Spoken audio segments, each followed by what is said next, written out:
कुम्भन दास जी के चरित्र में ऐसी एक कथा आती है कि श्री कुम्भन दास जी बहुत अकिंचन थे। उनके घर में धन संपत्ति नहीं थी।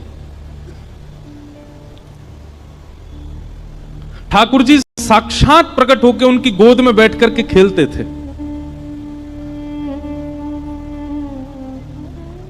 एक दिन ठाकुर जी उनकी गोद में बैठे थे और श्री कुम्भन दास जी तिलक लगा रहे थे।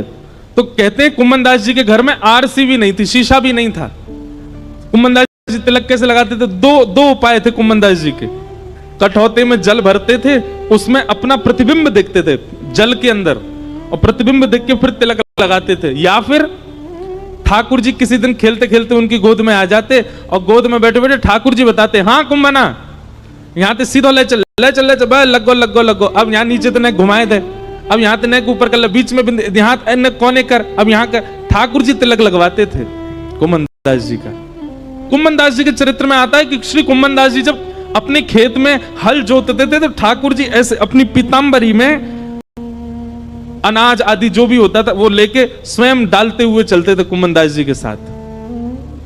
पर कुम्भन दास जी ने कभी ठाकुर जी से कोई याचना नहीं की। एक दिन की बात है, कुम्भन दास जी अपने खेत में हल जोत रहे थे, ठाकुर जी पीछे ऐसे उड़ाते हुए चल रहे थे सब बीजों को। इतने में मंदिर का घंटा बजा और जोर जोर से जैसे घंटे बजने लगे तो कुम्भन दास जी ने तुरंत हल छोड़ा, हाथ धोने लगे, पांव में जल डालने लगे, मुख पोंछा और तुरंत मंदिर की ओर भागने लगे। ठाकुर जी बोले, कुंभना कहां जा रहा है? जय जय दर्शन को समय है गयो, मंदिर जा रहा हूं। बोले, तू भी कुंभना कैसो बावड़ो, मैं तेरे संग यहां खेत में खड़ा हूं, तेरे संग हल जुतवा रहा हूं और तू मंदिर में भाग रहा हूं मेरे दर्शन को। कुम्भन दास जी बोले, जय जय यहां तो आप अपनी इच्छा से आते हो, आज आते हो, कल आओगे कि नहीं इसका कोई प्रमाण थोड़े। और कल मुझसे कोई अपराध हो गया, परसों मुझसे कोई अपराध हो गया तो क्या पता आप मुझसे मिलना ही बंद कर दो। पर मंदिर में तो आपको आचार्यों ने बैठाया, वहां से आप कहीं नहीं जाओगे, इसलिए मंदिर दर्शन में कभी नहीं छोड़ सकता, क्योंकि आप मेरे प्रेम से भले ही यहां आ जाओ, मंदिर में तो आप सदा विराजोगे, इसलिए मैं तो वहीं दर्शन करूंगा। ठाकुर जी संग रहते थे उनके, लेकिन वो फिर भी मंदिर में जाते थे। कभी ठाकुर जी से याचना नहीं करी कि मेरे परिवार को नेक समृद्ध बना दो, मेरे घर पे नेक व्यवस्था करवा दो, कभी नहीं। एक दिन कुम्भन दास जी की गोद में ठाकुर जी बैठे थे तो कुम्भन दास जी की दाढ़ी से खेल रहे थे ठाकुर जी छोटे से। तो ठाकुर जी ने मन में विचार किया, कुम्भन दास के घर में बड़ी दुर्बलता है, मैं कोई राजा के मन को चेताता हूं ताकि वो आधी संपत्ति कुम्भन दास को दे जाए। सो ठाकुर जी एक बड़े बादशाह, एक बड़े राजा के स्वप्न में गए और स्वप्न में जाकर के ठाकुर जी ने आज्ञा कर दी, बोले तेरी मनवांछित इच्छा जो तू चाह रहा है, तेरे महल में ये काम हो जाए, तेरी पत्नी के एक बालक हो जाए, सब पूर्ण हो जाएगा, लेकिन उसके लिए तुझको एक काम करना पड़ेगा। अपनी इतनी संपत्ति गिरिराज जी लेके जा और श्री गोवर्धन में कुम्भन दास जी हैं उनको जाके भेंट करके आ, संपत्ति भेंट करने से तेरे काम पूरे हो जाएंगे। ठाकुर जी की आज्ञा मान करके वो राजा कुम्भन दास जी के यहां गया और उस समय कुम्भन दास जी की गोद में ठाकुर जी बैठे थे, खेल रहे थे कुम्भन दास जी के संग। और ठाकुर जी कुम्भन दास जी से कह रहे, कुम्भना। कुम्भन दास जी बोले, हाँ जय जय बोलो। अरे सुनता हूं मैं तो एक बात करनी है। हाँ जय जय बोलो, कहा बात करनी है? इतना बस कहा ही था, इतने में ही वो राजा कुम्भन दास जी कुटिया में आ गया और उस राजा के आते ही ठाकुर जी अंतर ध्यान हो गए। सामने बादशाह खड़ा है, घुटनों पर बैठ करके अपनी आधी संपत्ति अर्पित करने को, लेकिन कुम्भन दास जी इधर उधर देख रहे हैं। अब ये तो यहीं बैठे, कछु तो कह रहे, पतो ना बोल के ना गए मुंहते। अब ये तो यहीं बैठे, कछु तो कह रहे, बोल के ना गए। राजा ने चरणों में प्रणाम किया, बोले भगवान आपकी आज्ञा हो तो मैं आपके कुटिया में अपनी सामग्री रखवा दूं, मैं आपको धन संपत्ति कुछ दान करने के लिए आया हूं। भैया ले जाया संपत्ति को, कोई और में बांट दियो और कोई ना लेवे तो जमुना जी में बहाई दियो। ऐसी संपत्ति को कहा करूं, जाके मेरी कुटिया के द्वार पे आते ठाकुर जी भाज गए। आते ऐसी संपत्ति को मैं कहा करूंगा, जैसे ठाकुर जी छोड़ के चले गए।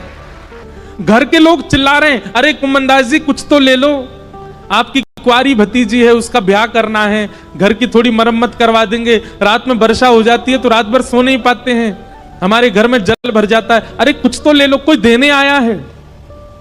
कुम्मन दास जी बोले ऐसी संपत्ति ना लूंगा। जाके द्वार पे आते ही ठाकुर जी भाज गए, ले जा भैया, तेरे आगे हाथ जोड़ूं, अगर तू बहुत देर बैठो रहेगा तो मैं प्राण त्याग दूंगा, या को अभी लेके जा। और हट पूर्वक राजा को भगा दिया वहां से। राजा के जाते ही ठाकुर जी फिर आ गए।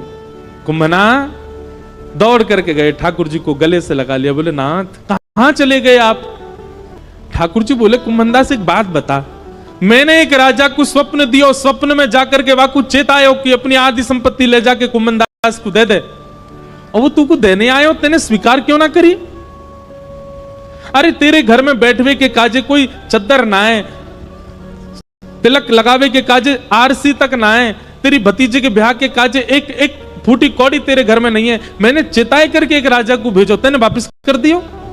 जय जय, आप सत्य बताइयो, राजा के आते ही आप अंतर्ध्यान है गए।